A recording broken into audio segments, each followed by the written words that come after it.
ಕೈಲಾಸ ಪರ್ವತದ ರಹಸ್ಯ ಇಂದಿಗೂ ಯಾರೂ ಸಂಪೂರ್ಣವಾಗಿ ಏರಲಾರದ ಕಾರಣ ಏನು?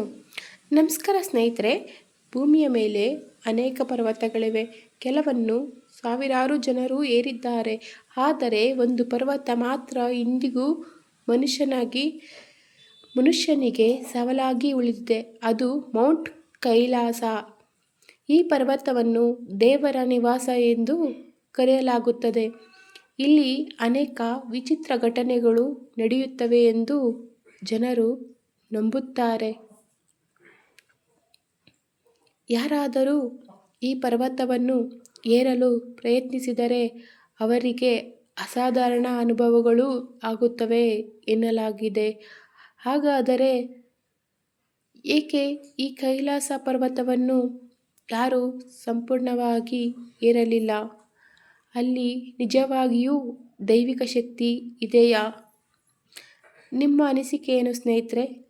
ಇಂದು ನಾವು ಕೇಳೋಣ ಕೈಲಾಸದ ಪರ್ವತದ ರಹಸ್ಯಮಯವಾದ ಕಥೆಯನ್ನು. ಕೈಲಾಸ ಪರ್ವತ ಎಲ್ಲಿದೆ ಎಂದು ಯಾರಿಗೂ ಗೊತ್ತು? ಹೇಳಿ ನೋಡೋಣ.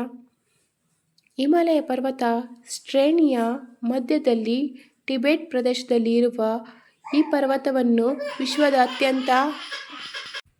ವಿಶ್ವದ ಅತ್ಯಂತ ಪವಿತ್ರ ಸ್ಥಳಗಳಲ್ಲಿ ಒಂದು ಎಂದು ಪರಿಗಣಿಸಲಾಗುತ್ತದೆ. ಹಿಂದೂ ಧರ್ಮದ ಪ್ರಕಾರ ಇಲ್ಲಿ ಲಾರ್ಡ್ ಶಿವ ಮತ್ತು ಪಾರ್ವತಿ ದೇವಿ ವಾಸಿಸುತ್ತಾರೆ ಎಂದು ನಂಬಲಾಗಿದೆ. ಬೌದ್ಧರು, ಜೈನರು ಮತ್ತು ಬೌದ್ಧ ಧರ್ಮದ ಜನರು ಈ ಪರ್ವತವನ್ನು ಪವಿತ್ರವೆಂದು ಪೂಜಿಸುತ್ತಾರೆ. ಅದಕ್ಕಾಗಿ ಸಾವಿರಾರು ಭಕ್ತರು ಪ್ರತಿ ವರ್ಷ ಕೈಲಾಸ ಯಾತ್ರೆಗೆ ಹೋಗುತ್ತಾರೆ. ಯಾರೂ ಶಿಖರ ಏರಲಿಲ್ಲ? ವಿಶ್ವದ ಅತಿ ಎತ್ತರದ ಪರ್ವತವಾದ ಮೌಂಟ್ ಎವರೆಸ್ಟ್ ಕೂಡ ಸಾವಿರಾರು ಜನರು ಏರಿದ್ದಾರೆ.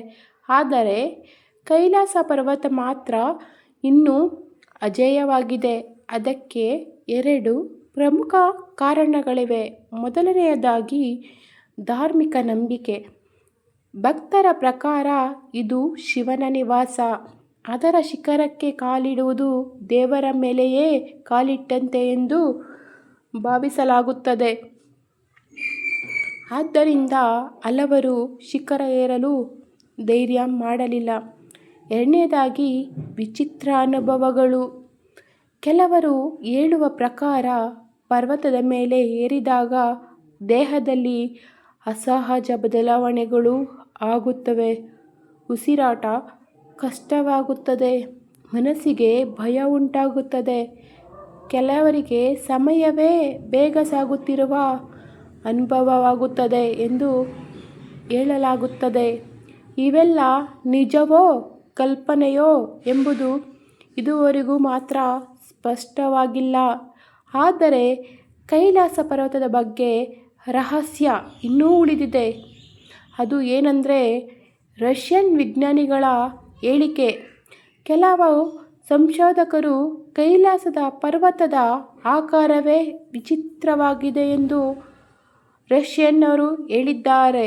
ಅದು ಪ್ರಕೃತಿಯಿಂದ ನಿರ್ಮಿತವಾದುದಕ್ಕಿಂತ ದೊಡ್ಡ ಪಿರಮಿಡ್ನಂತೆ ಕಾಣುತ್ತದೆ ಎಂದು ಕೆಲವರು ಹೇಳುತ್ತಾರೆ. ಆದರೆ ಇದಕ್ಕೆ ಸ್ಪಷ್ಟ ವೈಜ್ಞಾನಿಕ ಸಾಕ್ಷಿ ಇಲ್ಲ. ಆದರೂ ಈ ಮಾತುಗಳು ಜನರ ಕುತೂಹಲವನ್ನು ಇನ್ನಷ್ಟು ಹೆಚ್ಚಿಸಿವೆ. ಕೈಲಾಸ ಯಾತ್ರೆಯ ಮಹತ್ವ. ಕೈಲಾಸ ಪರ್ವತವನ್ನು ಏರಲು ಸಾಧ್ಯವಾಗಿಲ್ಲ. ಆದರೆ ಅದರ ಸುತ್ತಲೂ ನಡೆಯುವ ಪರಿಕ್ರಮೆ ಅತ್ಯಂತ ಪವಿತ್ರವೆಂದು ನಂಬಲಾಗಿದೆ. ಸುಮಾರು 52 ಕಿಲೋಮೀಟರ್ ನಡೆದು ಭಕ್ತರು ಪರಿಕ್ರಮೆ ಮಾಡುತ್ತಾರೆ. ಈ ಯಾತ್ರೆಯನ್ನು ಮಾಡಿದರೆ ಪಾಪಗಳು ದೂರವಾಗುತ್ತವೆ ಮತ್ತು ಜೀವನದಲ್ಲಿ ಸುಖ, ಶಾಂತಿ, ನೆಮ್ಮದಿ ಸಿಗುತ್ತದೆ ಎಂದು ಹೇಳಲಾಗುತ್ತದೆ. ರಾವಣ ಮತ್ತು ಕೈಲಾಸದ ಕಥೆ. ಪುರಾಣಗಳ ಪ್ರಕಾರ ಒಮ್ಮೆ ರಾವಣ ತನ್ನ ಶಕ್ತಿಯನ್ನು ತೋರಿಸಲು ಕೈಲಾಸ ಪರ್ವತವನ್ನೇ ಎತ್ತಲು ಪ್ರಯತ್ನಿಸಿದನು. ಆಗ ಶಿವನು ತನ್ನ ಕಾಲಿನ ಬೆರಳಿನಿಂದ ಪರ್ವತವನ್ನು ಒತ್ತಿದನೆಂದು ಹೇಳಲಾಗುತ್ತದೆ. ಅದರ ಒತ್ತಡದಿಂದ ರಾವಣ ನೋವಿನಿಂದ ಕೂಗಿದನು.